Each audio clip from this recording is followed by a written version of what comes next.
Halo sobat semuanya, selamat datang kembali. Gua harap kalian semua sehat di sana ya. Dan apabila ada yang sakit, semoga cepat diberi kesehatan. Namanya juga hidup. Udah tentu banyak drama-drama yang akan terjadi. Cerita-cerita yang menarik dalam keseharian mungkin udah menjadi hal yang biasa. Tapi, kalian mau tahu nggak sih gimana cerita-cerita tentang pengalaman orang lain yang aneh-aneh? Selamat datang di Abilio. Pernikahan adalah hal yang dipikirkan banyak orang. Biasanya, orang memutuskan menikah karena perasaan cinta terhadap pasangannya. Tapi gimana cerita dengan orang ini ya? Dari es kacang hijau. Aku pernah pas lagi motoran, ada yang hehe dari dalam mobil. Sengaja nggak mau nengok karena geleh, nggak suka digoda-goda. Apalagi di jalan gitu, takut supir-supir yang nakal. Karena makin kenceng, hei-nya jadi aku nengok. Ternyata itu suami aku. Karena aku baru nikah, jadi aku nggak begitu hafal sama suaranya. Lucu sih ini adalah definisi ingat rasa, tapi lupa suara. Enggak deng, nggak apa-apa sih, wajar, karenanya juga baru menikah. Yang penting, jangan sampai lupa perasaan kamu terhadap dia aja ya kak. Setelah berumah tangga, selain tanggung jawab yang bertambah, kadang waktu tidur pun juga menjadi berkurang. Sehingga seringkali apa yang diinginkan orang dewasa itu menjadi cukup simpel, seperti bapak ini. Keinginannya sederhana, ia ingin memperbaiki jam tidurnya. Wow, luar biasa bukan?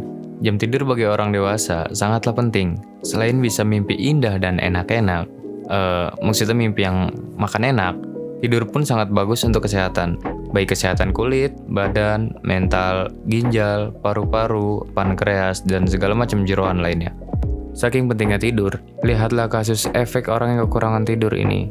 Contohnya kayak pemuda ini, dikabarkan dia cuma tidur 1 jam per hari, jadi nggak bisa bedain mana antara 2 dimensi dan kenyataan.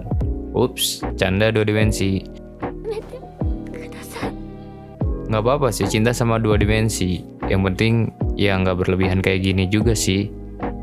Tapi sekalinya move on dari 2 dimensi, malah sakit hati sama kenyataan. Bukannya beralih ke kegiatan positif, malah lari ke hal negatif. Kan malah memperburuk suasana. Contohnya perempuan yang ini, dia disakitin sama si Rizky. Saking belum bisa move on dari Rizky, dia sampai cari pelarian ke minuman keras. Kabarnya, karena sering mabuk-mabukan, dia gagal jadi pramugari, dan karirnya sebagai model hancur. Kan kasihan. Rizky, kamu harus tanggung jawab Ki. Kasihan dia. Masa depannya masih panjang tau Ki. Nasi telah menjadi bubur, sakit hati sudah terlanjur sakit. Dia berdoa agar dirinya diberikan yang terbaik. Segala kenangan tentang Rizky ia kubur dalam-dalam. Dalam lamunannya, ia menemukan sesuatu yang janggal. Dalam keadaan mabuk, ia melihat didatangi oleh seorang malaikat bersayap. Iya benar, dia bersayap. Kayaknya bapak ini nyasar deh. Harusnya dia ada di iklan sebelah, kok malah di situ. Tapi sesuai sih pak, dengan pekerjaan bapak yang mulia, jadinya cocok deh menggunakan sayap seperti malaikat. Memberantas penyakit di kota ini, kalau bisa sih, sekalian penyakit yang gerogoti negara pak. Ups, takut banget.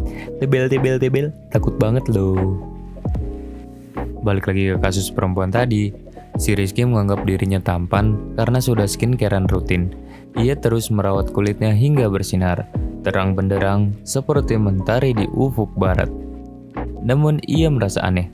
Setelah sebulan rutin menggunakan produk tersebut, wajahnya mulai merasa kebas dan semakin membesar. Ia heran, padahal makannya tidak begitu banyak. Namun, kenapa pipinya semakin tembam dan cabi? Apa yang salah? Tanya Rizky dalam hati. Emang agak susah sih ketika usia mulai tumbuh dan kebutuhan biologis juga muncul.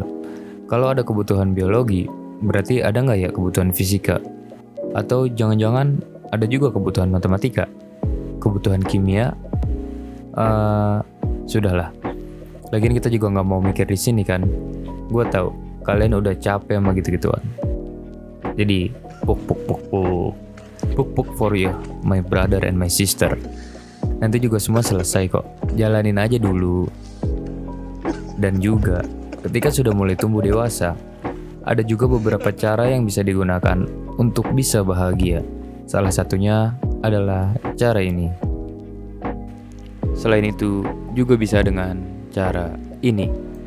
Kalau nggak kelihatan, mari kita perjelas. Selain memendam bakat yang harus dipendam, menjadi dewasa juga butuh menenangkan pikiran dengan cara healing. Peningkatan IQ saat sedang buang air, ditambah pemandangan yang luar biasa indah, akan menjadi perpaduan yang sangat sempurna untuk kesehatan diri. Kamar mandi sering menjadi tempat privasi bagi kebanyakan orang. Tapi, gimana perasaan kalian kalau harus sharing bak mandi seperti ini? Yang repot sih, kalau gayungnya hanyut ke sebelahnya sih. Mau nggak ya dikembaliin kira-kira? Tapi hal seperti itu bukanlah masalah besar bagi sebagian anak kos. Naluri untuk bertahan hidup sepertinya jauh lebih besar dibandingkan hal itu. Terkadang, aturan-aturan dalam kos juga menjadi tantangan sendiri. Apalagi untuk yang suka nakal membawa pasangan ke dalam kosnya. Seperti peraturan berikut. Apabila penghuni kosan membawa pria tanpa izin ibu kos, pria itu akan dihukum potong titik. Serem juga sih. Wait, tapi kalau diizinin boleh dong? Jangan gitu ya lain kali. Meskipun banyak celah, hal yang dilarang tuh jangan dilakuin. Kalau misal ketahuan, kan nanti repot. Masa tiang tonggak masa depan harus runtuh, dipotong ibu kos? Kan serem. Di sisi lain, aturan tegas dari ibu kos pasti ada juga sisi baiknya. Seperti di kos-kosan yang ini, pemilik kosan menyediakan parfum untuk anak-anak kosannya agar terus tampil wangi dan percaya diri. Support yang sangat dari ibu kos ini membuat penghuninya merasa lebih nyaman. Tapi udah dikasih enak kok malah keenakan sih. Ini nih, curhatan salah satu anak kosnya yang takut kehabisan. Ini ibu kosku baik banget, tapi aku nggak ikhlas ridho gitu. Soalnya anak-anak kos semprotnya pada banyak banget, takut cepet habis. Emang sih, ya kalau misalnya udah dienakin gini, kita ya sewajarnya aja sebagai pengguna. Apalagi udah menikmati fasilitas seperti ini. Jadinya sama-sama saling menguntungkan gak sih? Kita harus bisa simbiosis mutualisme. Tapi kalau kos-kosannya kayak gini, kira-kira nyaman gak ya? Vibes film horornya malah berasa sih. Bukan ngekos, malah syuting nanti. KKN, kos-kosan nyeremin. Penggunaan fontnya sih yang berasa nyeremin tuh. Oh iya, terlebih apalagi kita nih ya sebagai orang-orang yang ngekos. Baik itu sebagai orang yang ngekos di situ ataupun sebagai pemiliknya. Saran gue sih mendingan kita sama-sama merawat gak sih? Supaya kos-kosan kita tuh sama-sama nyaman dan sama-sama enak untuk ditinggalin gitu loh. Bicara tentang kos-kosan, banyak yang identik dengan mahasiswa. Orang yang harus merantau jauh demi berlangsungnya pendidikan. Emang pendidikan itu menurut gue itu sangat penting. Selain mendapatkan gelar, pendidikan juga mampu merubah cara pandang kita terhadap sesuatu. Terlepas dari banyaknya stereotip, kalau sukses itu nggak harus dari pendidikan kok. Sukses itu nggak harus kuliah kok. Sukses itu nggak harus sekolah kok. Tapi lebih banyak lagi orang yang sukses lewat jalur sekolah loh, lewat jalur kuliah gitu loh. Jadi secara garis besar, gue setuju dengan perkataan kalau pendidikan itu sangatlah penting. Dan salah satu jalan untuk mendapatkan pendidikan adalah lewat sekolah maupun kuliah. Jadi gue setuju tentang itu. Dan salah satu yang enaknya begini ya, ketika kita sudah memiliki keterampilan dalam suatu hal dan orang atau lembaga itu membutuhkan kita bisa negosiasi tentang pendapatan kita sesuai dengan value yang kita miliki. Jadi nggak akan sia-sia hal yang akan lu lakuin atau yang lu pelajarin gitu loh.